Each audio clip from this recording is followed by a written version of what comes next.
Right. So first topic we have discussed is the Venezuela earthquake that happened last week itself, and the earthquake is referred as earthquake took place around this area. This is Venezuela. This, as you know, is the capital of Venezuela. Where is the capital? That is the city of Caracas. Venezuela based question can be asked next year in the prelims examination. Places and news based question. So make sure that you refer the map where Venezuela is located, everything around that area, important water bodies, mountains that you have, desert landscape, whatever. So nationwide state of emergency was declared, and the important point to keep in mind is that generally when earthquake occurs and at any particular point in time, you have only how many earthquake? One earthquake. Here Venezuela has witnessed what? Two type of earthquakes, 7.2 and 7.5 magnitude. Okay, so what is such event referred as? Earthquake is referred by a seismic event, seismic name, and because two earthquake, it is referred as doublet, seismic doublet. Okay, epicenter not important, north central coast you have. Damage to major infrastructure we have seen, significant loss of life also obviously have been recorded, because any earthquake higher than 7.0 magnitude, okay, it is considered very destructive, causes lot of damages, especially if the buildings are not constructed on the basis of seismic building code. And in most of developing countries, generally what we see, infrastructure is not strong enough to sustain high magnitude earthquake more than 7. That's why the fatality is quite higher. What is seismic doublet? Same thing. Two separate earthquake of similar magnitude. Okay, that is the most important. So not only two earthquake, if both earthquakes taking place are having similar magnitude, then we can call it a seismic doublet, occurs close in time and location, same place, almost after few minutes or few seconds of interval. And this is different from general earthquake events where you have two shock. One is the main shock, and because of this earthquake you have more disturbances that causes the aftershock. How this earthquake occurs? Stress is transferred to the nearby fault. We have seen in the earthquake class that the origin of earthquake or seismic wave occurs at a place that is referred as, what do you call it as? The hypocenter, also referred as focus. Focus is located in which area? Located in the fault area. So when the rocks are breaking, okay, at one place rock broke. As rock broke at one place, what happened? It transferred energy to the other place also. So due to this, you have the break of rock in other places. So same stress being transferred to the nearby fault will create how many earthquake? Two earthquake. That is what you are calling as seismic doublet. So very rapidly, after a very short period of time, you will see the second earthquake taking place. And if two earthquakes are taking place one after other, what is it an indicator of? That heavy stress is building up in the fault. Okay, if you remember, I told you that rocks are compressing. So if rocks are compressing at multiple places, stress is building up. If high stress is built up, that means more number of earthquakes would follow. That is what in Venezuela we are saying. Mechanism of seismic doublet is simple. First rupture releases partial stress, static stress shift to the adjacent fault, and when that fault break happens, what happens? You have the second massive rupture is observed as such, right? So both are likely destructive, occur in complex fault. Now, why is Venezuela highly earthquake prone? So this area, if you look at from the plate perspective of plate tectonics, several plates you would find here. This we have seen in the class, continental plate, that is South American plate. Here you have the oceanic plate, that is Caribbean plate. Here you have a small microplate, that is Panama plate. And here you have the Venezuelan plate, right? This side Nazca plate, this side Cocos plate. So by looking at the location of Venezuela itself, what we can see? That it is located at a junction of multiple small to large size plate, and higher the number of plate around the area, higher is the probability of plate motion. Higher the probability of plate motion, that means higher is the probability of what? Volcanism, earthquake, tsunami, based on which kind of plate boundary you have. Now this particular earthquake can be associated with which plate? So one side, what do we have here? Caribbean plate. This side, what do we have? South American plate. So Caribbean and South American plate is interacting. And how are they interacting? It is not convergence or divergence. One third type of interaction we have studied is the transform interaction, where plates are simply sliding along a common boundary. So Caribbean plate is moving in which direction? If you look here, it is moving in the eastward direction. So because of this area in this entire region, what do you see? The rocks are kind of getting displaced. And as the rocks get displaced, you have the strike slip fault. Okay, is the term that we have used. So that you will see here. And this, if you look, this is Caribbean plate is moving in which direction? Eastward direction. What is the rate of motion? 20 millimeter per year. That is the rate at which it moves. So, okay, same thing. It is nothing but After this, what do you have to revise? We have studied about transform plate interaction. So go and look at the mechanism. Okay, that exact mechanism is taking place here, okay, between the Caribbean and South American plate as such. So frequent strong earthquake are recorded in Venezuela. Tectonic setting of Venezuela, same thing. What kind of motion? That is transform plate motion. And the fault that is associated with the transform fault, what do you call it as? Strike slip. In Himalayas, for example, convergence is taking place. In case of convergence, the fault is referred by what name? Dip slip fault. Okay, so when the movement of rocks are vertical, what do you call it as? Dip slip. When the movement of rocks are horizontal, what do you call it as? Strike slip. So in case of Venezuela, the kind of earthquake we have experienced is strike slip. And other way how we have categorized earthquake is on the basis of focus depth. Okay, so shallow focus, intermediate focus, and deep focus earthquake we have studied. What is shallow focus earthquake? At what depth shallow focus earthquake occurs? This is between 0 to 50 kilometers. If the focus is anywhere between 0 to 50 kilometers, what do you call it as? Referred as shallow focus earthquake as such. Okay, so that is the kind of earthquake, and it is understandable. If the earthquake is of shallow focus, energy released would be high or low. Focus is very close to surface. Okay, if focus is close to surface, seismic waves are carrying high energy to the surface. So shallow focus, deep focus, which will be more destructive? Shallow focus, because the seismic wave carry higher amount of energy as the focus is very close to the surface. That is why the damage and destruction is quite higher. Now, why were the earthquakes so destructive? Same point. Why? First reason is what kind of earthquake? Shallow focus earthquake. Second is because of this reason, the distance traveled by wave is very less. So imagine this is the surface, and somewhere here you have the focus. The nearer the focus to the surface, lesser is the distance waves will travel. Lesser the distance wave travel, lesser is the amount of energy they would lose. And lesser the amount of energy, that means minimal energy loss will be seen here. Because of minimal energy loss, the waves are very energetic. They are carrying huge seismic energy when they reach the surface. This result in what? Intense ground shaking and heavy structural damage. This also is due to the location of Venezuela. If you see, the earthquake occurred in which area? Coastal area. Coastal area is where you have the sand, plain areas. Sand means loose sediments are present there. So all the buildings that you are constructing is above what? Sediments. And when the buildings, this earth start to shake, all the sediment also start to shake. If the sediment start to shake, they basically behave like water. Okay, and if they behave like water, that means whatever support foundation you have in the building, that will completely collapse. So what is the possibility? The toppling of building will occur here. So this is what you will see. The effect of earthquake in terms of infrastructure damage is highest in which kind of topography? Plain topography, because sediments are very weak there. Okay, they are very loose there. They easily start to move, causing the collapse of the entire building as such. Now, how is it connected or relevant for India? So we know that along India in the northern plain also, what we are experiencing? The plate interaction between which plate? Indian plate in the south and Eurasian plate in the north. Okay, so Indian Eurasian convergent boundary we have. Indian plate moving northward. In the class I told you the rate of movement is how much? More than what we are seeing in this case. There 20 millimeter per year. Here we have 45 millimeter per year. So 4.5 centimeter. So that means what we can imagine, that similar kind of stress that Venezuela has seen rupturing would have been building in Himalayas also. High seismic vulnerability zone, the most intense earthquake zone, where would you find? In the belt of Himalayas, all the way from Jammu and Kashmir to the northeastern part of India. So similar kind of earthquake we might witness in future, where? In the plains of India, in the Himalayas of India. So high seismic vulnerability India also faces due to plate interaction.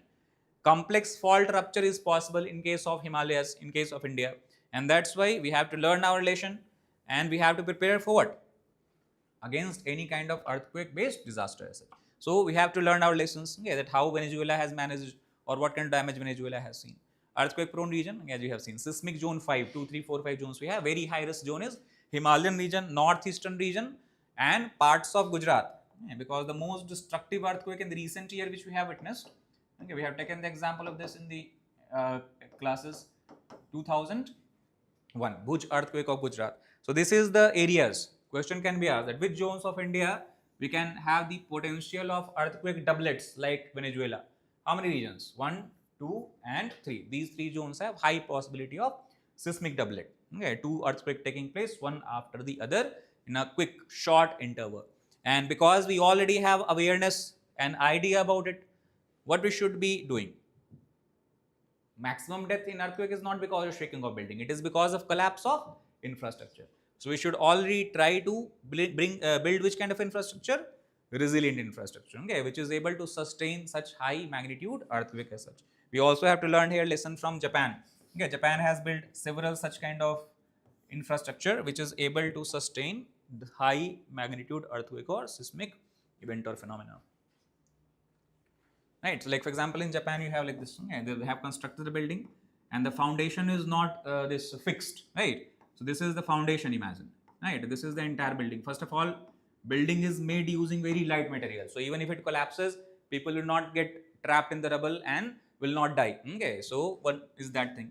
Second, as the seismic wave pass, what happens? This foundation allows the building to move freely, right? So why building collapses? Because wave is trying to move it. Building is very stationary, so that's why crack develop and building collapses. Here as the wave moves, building also start to move. Okay, so what happens? The damage is lesser, the probability of collapse is lesser. This is something we can also adapt in which areas? In the high seismic vulnerability areas. So that is about the first topic. Second topic is recently we have celebrated the 65 years of Antarctic Treaty. Okay, 1961 was the year when Antarctic Treaty was signed. 1959. 1st December 1959 it was signed. On 23rd June 1961 it entered into force. Right, that is why this is significant here. So in the oceanography I told you 3 global commons you have. The high seas, which is common to all the countries of the world. Then outer space, okay, again every country have equal right.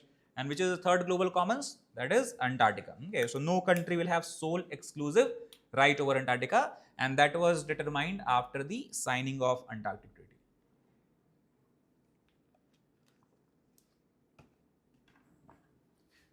Okay, now the Antarctic Treaty itself was an outcome of International Geophysical Year, which was celebrated by scientists and teams of all across the world between year 1957 to 1958, and it covers all areas. This is very important point. That is where questions can be framed, tricky questions actually can be framed by UPSC. They can give you the statement that Antarctic Treaty, of which India is signatory of, covers the Antarctican landmass only. True or false? So if you do not know, you can think that okay, Antarctic Treaty means it is covering Antarctica. But what it is covering? When you talk about Antarctica, it means all the areas that is to the south of which latitude? 60° south latitude. So even nearby sea or ocean that you have, they are part of Antarctic Treaty. Okay, so it is not only the landmass that is covered under it, the nearby sea, nearby water bodies, oceans also are covered under it. This is the most important topic, the part. It covers all areas, entire area located to the south of 60° latitude. And what is the main objective of this treaty? By signing treaties, countries accepted that the use of Antarctica will be only for what purposes? For the peaceful purposes. That means the development of weapons will not be carried out there, testing of nuclear weapons cannot be carried out there, and also research or science-based activities. So peace and science. And because on 1st December the treaty was signed, every year what do we celebrate on 1st December? It is celebrated as Antarctica Day as such, right? So that is the basic. Now purpose and membership. So first of all, Antarctica, the content, okay, you can see from there. So peaceful use of Antarctica, promotes scientific research and cooperation, already understood. Free territorial sovereignty claim. Now see, this is also interesting. Before the treaty came into force, many countries were claiming that Antarctica or part of Antarctica belongs to them, especially those countries which are geographically close to Antarctica. Okay, so for example, you have this Chile, okay, or you have Argentina, or you have the British territory in that area. So that's why the British were saying that some part of Antarctica belongs to us also, or New Zealand and Australia in that part. But after the treaty was signed, all the countries were claiming the territorial sovereignty. They accepted that okay, we will not claim our sovereignty there. It will be considered as a common heritage of entire mankind. Okay, no country will have sole exclusive right. Plus, it bans what? Nuclear explosion and any kind of discharge of radioactive waste as such. In beginning, only 12 countries were the original signatories. Later on, today how many parties we have? 58 parties. These 58 countries further are classified as consultative and non-consultative. Consultative means these countries will have which kind of right? Voting right. And important to remember, India is in which group? India is in consultative group. That means India has a right to vote whenever anything is decided with reference to Antarctica. So that's the point. Now, major provision, several articles you have in the treaty. So, peaceful purpose, same thing. Peaceful purpose, freedom of scientific research, open exchange of scientific data, very, very important. This is an example of global cooperation. Global cooperation. So, open exchange of scientific data or global cooperation. Article 4, same thing. What we have written is the same point, just it is referred in what? What is the articles that governing them? Nuclear free continent, inspection mechanism for compliance also used there. Now, many times the term that you would see in the news is not Antarctica Treaty, but what is written? Antarctic Treaty System. Why treaty system? Because first we signed Antarctic Treaty, then several other treaties were signed covering the areas around or on the Antarctic as such. So, for example, we see that Antarctica is homeland of which species? You have seals. So, if you want to really protect and conserve Antarctica, we also have to protect all the biodiversity, animal life that you have here. So, we tried the convention to protect the sea. Okay. Then what we tried?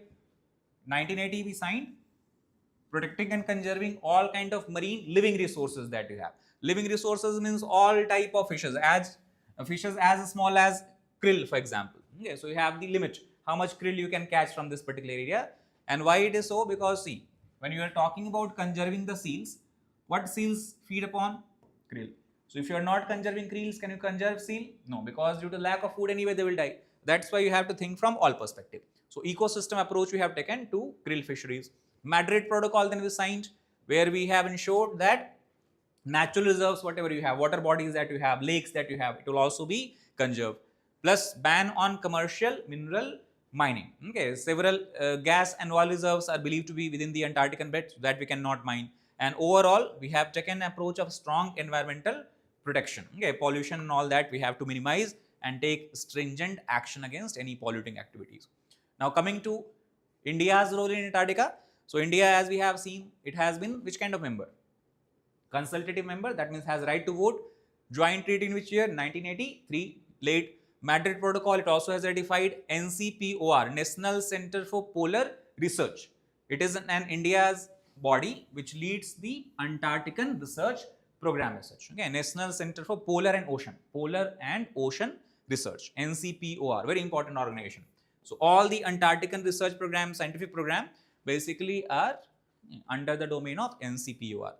This is a body responsible for scientific diplomacy and cooperation with other countries and plays a very active role in not only Antarctica Treaty but entire Antarctic Treaty system itself. So India has been a consultative member, it has been a very active member, and it also has been a member involved in research programs. So over the Antarctican continent, we run several research programs. The first station, this is the factual points from where UPSC can ask question. Which is the first station we built on the Antarctica? It is called as Dakshin Gangotri. Then 1989, what we built? Matri. And this Matri is near the Lake Priyadarsini. Okay, the name of the lake we have named as Lake Priyadarsini. Then the most recent one is Bharati in 2012. This is the modern research station. And interestingly, India also has built what? There, post offices at all the stations. Okay, and post offices are functional. So people and tourists who go to Antarctica, because you can go to Antarctica for tourism purposes. If you want to send some post, okay, as a member, then you can use those post offices. So if you go as an Indian tourist, you can use the post office of India, and they will deliver the mail and postcard to your home. So Matri, and next is, so 1, 2. This was Matri 1, 1989, and now we are planning other station by the name of Matri 2, which will become operational functional by which year? 2032 as such, right? So overall, very active research program we have carried out over Antarctica. Now briefly about NCPOR, National Center for Polar Ocean Research. So established in Goa 1998. Which ministry it operates under? Earth Sciences. Easy to remember because in the oceanography I told you, okay, the Samudrayan mission, a deep ocean mission we have launched, where we're trying to explore the polymetallic nodules and all on the ocean bottom. that also is run under which ministry? Ministry of Earth Sciences. So Antarctican program, Deep Sea Ocean program. Coordinates India Antarctican program, supports Arctic and Himalayan research also. Why? What is the name? Polar. So wherever you have polar climate, Arctic, polar areas. Himalaya, upper part of Himalayas, what do we have? Glaciers. Glaciers are example of which climate? Polar climate. So that's why NCPO are involved here also. Indian Antarctic Act 2022, we have passed in the Parliament of India. This is to enforce the provisions of Antarctic Treaty of which we are member of. Okay, you would have read about these terms. Any country, first of all, signs a treaty. When it signs a treaty, it becomes what? Signatory. But just signing of treaty is not enough. If you have to enforce the provisions, you have to pass legislation in your country. That means now what you are doing? You are carrying out what we refer as ratification. Okay, so ratification is done by passing the parliament. Regulates tourism and jurisdiction in this particular area. So that is the purpose. Challenges and way forward. Challenges is that obviously till now countries have not fought about the control over Antarctica, but these can change in the future. Suppose we find a large scale mineral like rare earth minerals is very high in demand. So in that case, it can give rise to what? Geopolitical competition. Countries can use their military power to overcome the limitations imposed by Antarctic Treaty. They might say that it is in our national interest, in our security interest that we carry out mining in this area. So in the future, the impact can be seen due to geopolitical competition. Other thing is Antarctica is also facing the impact of climate change as such. So because of climate change, the organisms, marine animals that you have here, they also are facing the brunt. Resource exploitation concern that we have discussed from future. That's why what we need a stronger governance that can ensure that ATS is not violated. Okay, all the parties, all the countries are able to enforce it and abide by it. ATCM 2024 hosted by India. This was in 2024 in the Kochi at Antarctica Treaty Conference meeting. Okay, that is the ATCM. So here all the members of Antarctic Treaty, they come here, assemble together, they discuss about the framework of agreement, what are the possibilities, what are the challenges and all that. So that hosted by India in 2024 in the Kochi of Kerala. What was the focus of this meeting? Focus on sustainable science and tourism. Okay, we also have been promoting tourism in Antarctica, right? So that we have to focus upon. So for tourism purpose, how you can go? You have to go by ship. Okay, so that is possible either from Australia side or from the South America, Argentina side as such. Okay, but very costly, very expensive. Then we have the third topic, Indian Navy to commission 3 indigenous warships. Okay, this is the recent news. So 3 warship was commissioned by Prime Minister in the Kolkata. The name of the ships are Dunagiri, Sansodhak and Agre. Okay, these are the name of ships. So built by now in India, when you look at the shipbuilding, especially for the Indian naval forces, you have 3 major centers. 1, 2, 3, 4 major centers. One center where naval ships are built is this one. What is the name? Garden Reach Shipbuilders and Engineers. Okay, that is located in which city? Kolkata, GRSE. Other is here, where? Visakhapatnam, VYL, Visakhapatnam Yard Limited as such, in Vizag. Third is here, where? In Kochi, Kochi Shipyard Limited. And fourth is in Maharashtra, that is Mazgaon Dock Limited, MDL. So these are the 4 major organizations responsible for building naval ships in India. So these particular 3 ships have been built by GRSE in Kolkata. And the interesting thing is that over many years, Indian Navy have been dependent upon import of ships, especially from Russia, France, the British also to some extent. Now we have shifted our focus and we are going for what? Indigenous content. So in these ships, 3 ships, how much indigenous content we have used? Okay, that means the material we have used in the construction of the ship or technology that we have used, 75% has come from domestically, right? 25% only we have imported. Enhances combat surveillance and ASW, that is anti-submarine warfare. Okay, we are building ships so that we can take action against the submarines that China keeps sending in the Indian Ocean that can create future problems. So supports Atmanirbhar. Why? Because we are focused upon indigenization and in all the spheres. Okay, if we talk about the production, especially in defense, what is our focus? Creating a self-reliant India. So this is a manifestation or example of it. Now briefly about each of the ships, if you look, INS Dunagiri, it is which kind of ship? So the class of ship is called as frigate. Frigate is not very small, not very large. Okay, it is a warship. It provides a role, supporting role, if you are taking naval actions and carrying out naval operations. So the project that is leading this production is Project 17A, Stealth Guided Missile Frigate. Stealth means the stealth technology we are using in the ships. That means these ships are difficult to detect by radar. So in neighboring areas, the enemy ships will not be able to easily track the movement of the ships. So if you are stealth guided, that means you can easily carry out operation without coming in the contact of enemies. Designed for which kind of operation? Blue water. Blue water means in the deep sea areas. That means far, far away from the coastal areas. The reverse or opposite of this is referred as brown water. Right? Brown water, because you can think also like this. In the coastal areas, because of the river discharge, river sediment discharge, color of water turns brown. So when you talk about brown water capability, we are talking about capability that is in the coastal areas. Blue water means much more deeper areas. You can go in different countries also to conduct operation. Equipped with which kind of missile? So the most important missile that you have in India is BrahMos missile.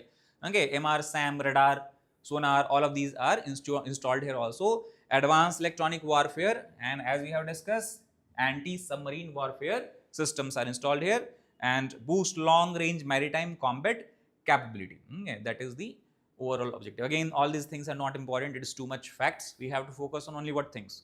These two. What is the name of project? 17A. Where it is built, right? And what kind of operation it is largely designed for. Okay. So that is the Dunagiri. Next is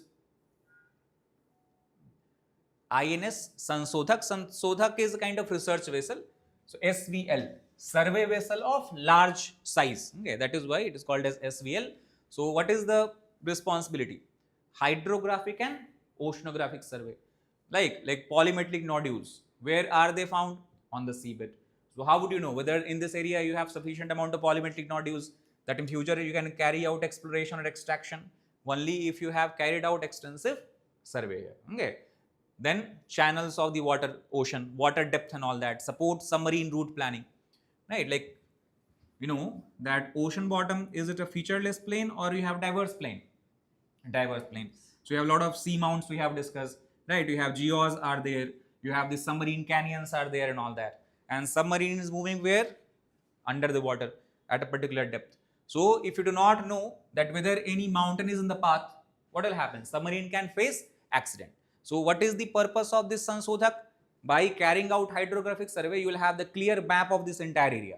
If you have a clear map, submarine can easily move in that area, understanding that no restriction or no any kind of obstruction is placed in the path. Right? So that is how it supports the submarine route planning, because you have proper map of the entire ocean bottom. Aids port development and disaster relief also, where it is better to develop port. And overall, because of the research, what will be facilitated? Navigation and ocean research. So this is the objective of INS Sansodhak. Sodhak means, Sodh means what? Research. So Sansodhak related to research. That's how we can remember. Then we have INS Agray. Agray is anti-submarine warfare craft. Now Arnala class. So one thing is, normally you will see that the ships that are built, naval ships that are built in India, they are always categorized as a particular, belonging to a particular class. How that class is decided? Class is decided on the basis of the first such type of ship that is built.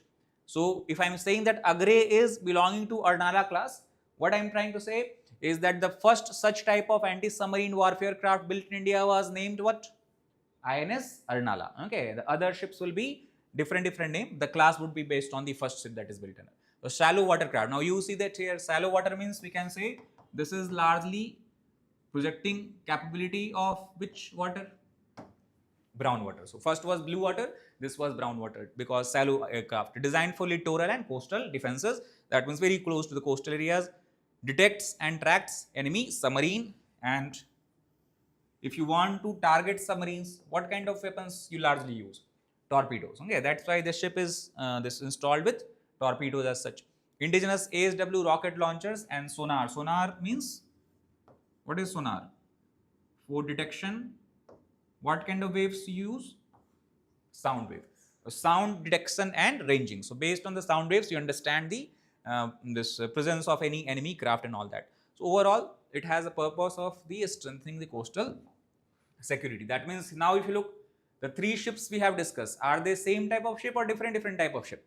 Different. One is projecting blue water capability. One is largely responsible for carrying out research and research and exploration. Third is largely for groundwater capability. That is the point. So strategic significance, capability across full maritime spectrum, all the way from coastal areas to the deep ocean we are trying to project. Improves that, enhances MDA, that is understanding about the ocean bottom and the mapping and all that. Strengthen coastal and littoral defense, counters. Why we are trying to strengthen our presence in the coastal areas as well as blue areas? From where do we face the major threat?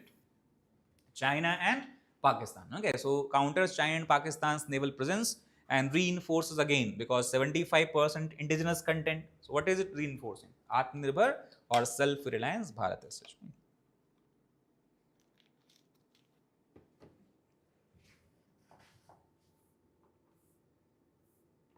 And then next is the recently India has participated in the exercise that is called as Exercise Khan Quest. Okay, in this year 2026, Exercise Khan Quest 2026.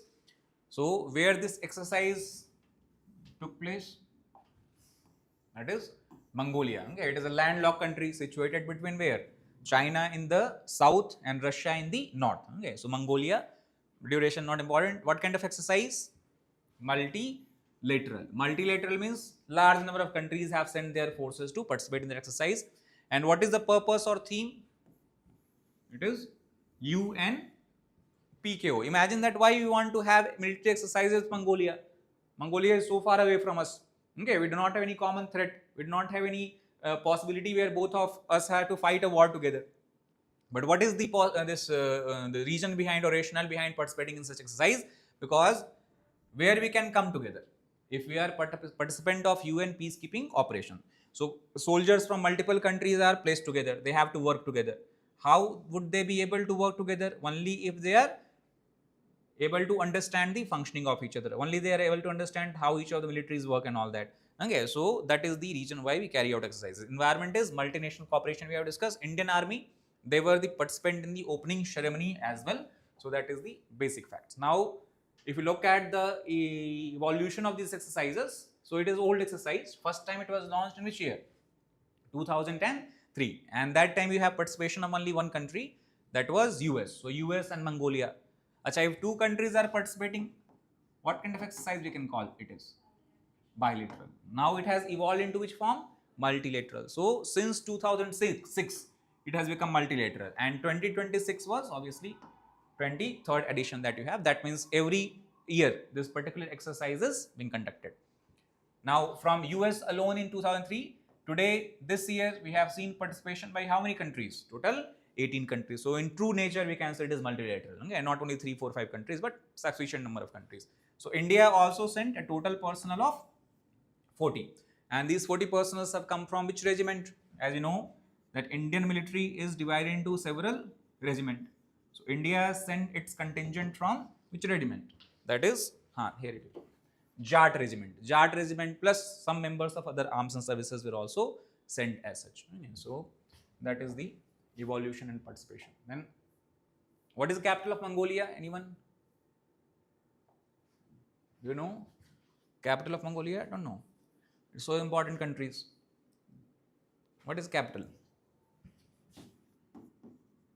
That's how you have to increase your awareness. Anytime you come across any particular country, any particular place, try to look at in the map. In map, the only city that is mentioned sometimes is the capital itself, okay, or at least they put a star mark there. So what is the capital? Ulaanbaatar, okay, in Mongolia. So objective is to work together under which charter? UN Charter. UN Charter basically says that whenever world faces any particular threat, okay, which chapter of UN Charter? Chapter 7 I am talking about. So chapter 7 says that whenever a common threat emerges across the world, okay, whenever any particular part of the world is threatened, people are threatened, in that case, this organization, which one? You have UNSC, United Nations Security Council. They can take measures to send their peacekeeping forces to maintain law and order there. So that is under chapter 7, where India can work with the members of other security forces. So interoperability enhancement, operational readiness to understand how ready you are, okay, to tackle such kind of operation, multinational cooperation, peace support operation, peace enforcement, and also providing what? Collective security as such. So that is where all countries can come together. And interestingly, if you talk about UN peacekeeping forces, the country which has sent highest number of personnel is which one till date? It is India. The maximum contribution in the personnel who are participant of the peacekeeping of forces or peacekeeping operations is from India itself. So India, then Bangladesh, then you have Pakistan and other South Asian countries. So very important role India has played in maintenance of UN Charter. Training component is joint operational planning, same thing. Tactical drill and patrolling was conducted. If you look at all these points, it is simple. All of these activities you will do when you are maintaining security in the disturbed areas, right? Like for example, Israel-Lebanon border. There is a region, or Gaza Strip also you have a region called as Yellow Line. Okay, so along Yellow Line you have the peacekeeping forces. So Canadian military, you have the Spanish military, you have the Polish military, then from Bangladesh, then from India, all of them are participating in operation along the single line. How will they be able to maintain security? Only if they are able to communicate effectively. And for communicating effectively, you need to meet each other. And that is done via these kind of exercises. So cordon and search operation. Okay, people, terrorists there, if they are active, they can use what? Improvised explosive devices to carry out attacks. So we have to be trained in counter IED and combat first aid, how to provide first aid to the people who are basically injured and all. Plus civilian and casualty evacuation, that is called as case evac, okay, casualty evacuation. You have med evac, that is medical evacuation, right? So all of these kind of operations are largely carried out here. The strategic significance is UN peacekeeping commitment, because India is a member of United Nations, founding member of United Nations. That's why it is our role to uphold the Charter of UN, and for that we are committed to sending the peacekeeping forces and contingent. Plus, because we are participating with Mongolia, it also is advantageous for Indo-Mongolia, a strategic partnership. It will not have a very strong relationship because the trade ties are very minimal, okay, but we do share which kind of relation with Mongolia? To some extent, cultural. Why cultural? What is the common ties binding us together? That is Buddhism. Okay, so that's why it is also good for the bilateral ties with Mongolia. Plus, it provides this projection that global peace and stability we are committed toward, military interoperability, same thing, international cooperation, and all of these is required. Why? Why India need to follow UN Charter? Why India need to send its peacekeeping forces? Because we are bound to uphold what? Rules-based international order. So if you are not able to enforce rule, will anyone else follow rule? No. That's why India is willing to send its participant, and this participant are sent from both. You have central armed police forces as well as military. So military is sent like JAT regiment, for example, we can send.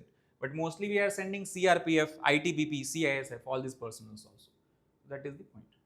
The last topic is ammonia gas leak overview. A small topic, not very relevant, but still you can write. So recently in which region? Tiruvallur in Tamil Nadu. What we have seen, the gas leak occurred in a private seafood export unit as such. Because of this gas leak, ammonia is a poisonous death. What we have seen, multiple deaths and hospitalized several workers. So ammonia basic facts can be asked, science and tech best also it is relevant. So ammonia is a colorless poisonous gas with a pungent smell as such, right? Occurs naturally through the decomposition of plant and animal matter. Okay, if the plant is decaying, in organic matter is decaying, the gas that is released is ammonia.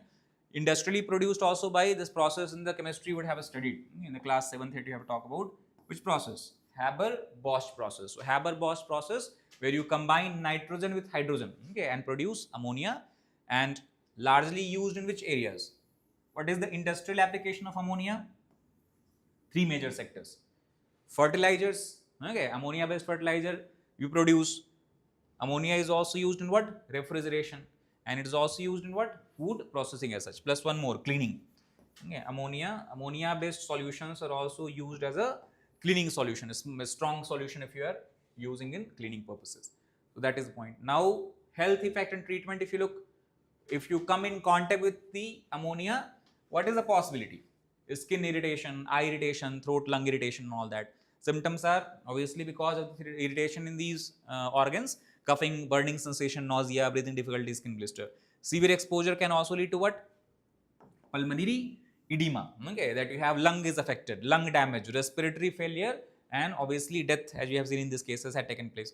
Long-term exposure can lead to chronic cough, asthma, lung scarring, and all that. And the most important point is that if you come in contact with ammonia, okay, the treatment becomes very difficult unless until you get the prompt this attention. Why? Because you do not have any specific antidote, right? That means a doctor will give you and you will become normal. So that makes it much more dangerous, much more threatening. Treatment is only by which kind of therapy? Oxygen therapy, that you try to increase the concentration of oxygen in your body. So oxygen therapy, respiratory support is provided, plus because your eye and skin have come in contact with this poisonous gas, irrigation means flushing it to the water and all that is done largely. Industrial hazard of ammonia is highly toxic at high concentration, primarily same, affect the respiratory system, leaks threaten workers and nearby communities. Proper storage and leak detections are essential, right? Because many times, this is at least it is pungent smell. In industries, you also have threat because many gases which people work with, they are not observable. They are not any kind of smell. They are not any kind of smell. So if these gases are leaking in large amount, what can happen? Large scale blast and all that is seen. So that also leads to industrial disaster.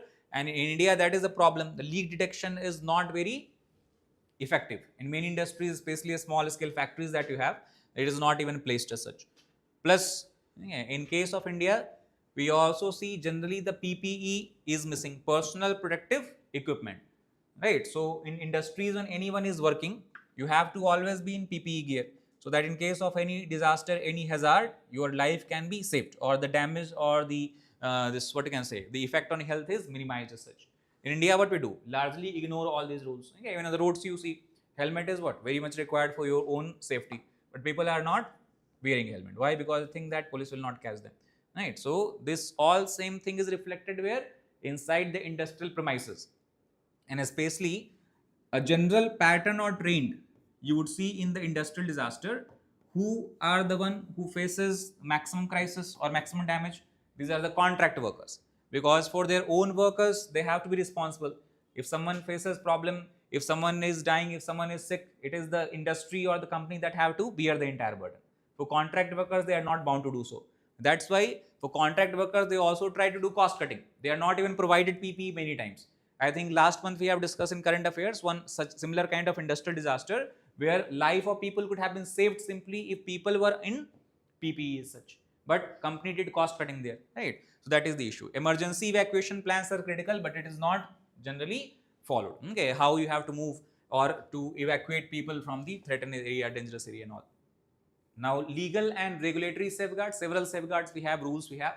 In India, we do not have any this deficiency of rules. The only problem we have is what? Implementation of rules. Okay, so thousands of rules we have. For example, MSHIC, chemical accident rule, chemical accident emergency planning preparedness response rule. Acha, all these rules, names not required, is enforced by who? So, in industries you have special inspectors are there, industries inspector. But what we have done? We have not put out the vacancies for the recruitment. So it is observed that in majority of the states of India, industrial inspectors are always in shortage, right? They are not considered important. So if you have made hundreds of rules, but the person who is responsible for the enforcement of rules is missing, what will happen? No enforcement. No enforcement means you have the lax regulation. That means the accidents are very common. So OSHA, Environment Protection Act, Disaster Management Act and all that. So the problem is not in the rules and laws, it is in the implementation, and that is largely due to the weak institutions or lack of the personals. What is the key takeaways from this entire ammonia discussion? It is essential. Why? Several applications we have seen, but at the same time, what is it? Highly hazardous. Early detection and evacuation of saved life is very important. Regular safety audits and worker trainings are vital as such. Strict compliance with hazardous chemical regulation is required. Supportive medical care is the main treatment. There is no antidote against ammonia. And strong industrial safety enforcement would prevent accident. But what is the challenges and shortcomings? Lack of industrial inspector, or not lack, shortage of industrial inspector. So that is the ammonia based problem. Now, if you look at a few of the questions from the topic we have discussed, you can take a look and tell me what is the right answer.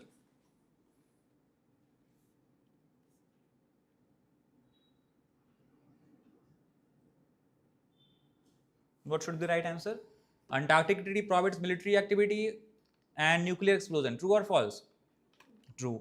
Madrid Protocol permits commercial mining under strict environmental safeguard. True or false? No. Mining is completely banned. Convention on the Conservation of Antarctic Marine Living Resources adopts an ecosystem-based approach to marine conservation. True or false? True. Okay, that's why we are also focused on conserving which species of fish? Krill. Okay, who are the food of seals. So, what is the correct answer? 1 and 3. That is B as such. Then, with reference to seismic doublet recently seen in news after the Venezuelan earthquake, consider the following statements. Right. Seismic doublet consists two earthquakes of comparable magnitude occurring close together. True or false? That is the correct definition of seismic doublets. Two earthquakes of similar magnitude. In this case, it was 7.2 and 7.5 occurring what? Very close in times as well as in the same area, because it is the same fault line where the earthquake originated from. In a seismic doublet, the first earthquake transfers static state to neighboring fault segment, which can trigger the second earthquake. That is the correct way mechanism. A seismic doublet is the same as a typical main shock after shock sequence, where the second earthquake is always of lower magnitude. True or false? This is false. Okay, this is the only one event. Same seismic event can produce multiple shock. The main shock, the first shock which is of highest magnitude is called as main shock, and after that multiple small magnitude of earthquake you will experience, and that's how you can distinguish. Because if main shock is of 7.5, after shock will be always of what magnitude? Less than 7.5. In doublet it is not true. In doublet first can be lesser, second can be even larger than that, higher than that. So not the same. That means what is the correct option? 1 and 2. A1. Then with reference to recently commissioned naval ships Dunagiri, Sansodhak and Agrai, what is the correct statement?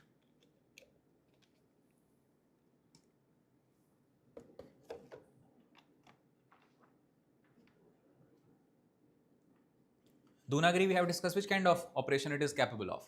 It is a type of stealth guided missile frigate designed for which operation? Blue water operation. Sansodhak is primarily meant for what? Research purposes. Which kind of research? Hydrographic research, mapping of seabed. And Agrai is an aircraft carrier designed for long range missile. Long range? No, it is coastal waters we have discussed. It is anti-submarine warfare vessel as such. Aircraft carrier is very large. Actually, aircraft carrier, what we can say? It is the largest naval ship any country can have. So India only has how many aircraft carrier? Totally, India operates 2 aircraft carrier. One we have imported from Russia, that is called as INS Vikramaditya, and one we have built in Cochin shipyard indigenously, that is called as INS Vikrant. So only 2 aircraft carrier we have. So if a question is asked about aircraft carrier and any other name apart from these 2 is given, you have to understand that must be incorrect. Okay, so what is the correct option? 1 and 2. Okay, Sansodhak you can keep in mind. Sodh is research. So based on research. That's all. Best.